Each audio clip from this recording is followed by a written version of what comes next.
Mimi natarajia ikipita 2031 mimi nataka kuona ile yenye walisema Singapore.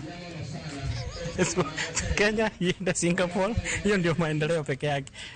Kama sasa hizi tuko chini sana, kuna maendeleo yenye inaendelea kama hapa county. Lakini tukifikia hapo mwaka huo 2031 tunatarajia tuone mabadiliko kuliko sasa. Vision 2030 was a good idea. Tumesikia juzi president amesema we need to see beyond Vision 2030 kukuwa na Vision 2060. Vision 2060 we need to have better healthcare. Education ikuwe free, vile alisema, free scholarship on all students. Road network ikuwe vizuri na pia create meaningful employment to the youth. Vision 2060 itakuwa mzuri sana. Hakuna maendeleo natarajia. Vision 2030 mimi sina vile, hakuna vile mimi ninaweza support Vision 2030 kwa sababu saa hii kale hii yenye tuko nayo hakuna maendeleo iliyoko.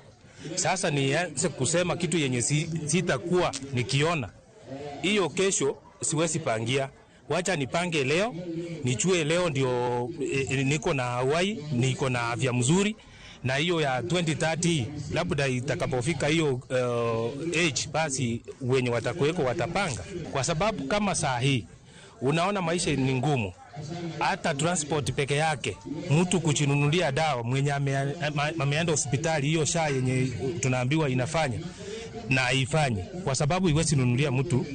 Wacha mwandishi nakwambia, hii SHA yenye tunaambiwa eti unaenda hospitali na unalipiwa dawa ama unapata matibabu kwa hiyo SHA.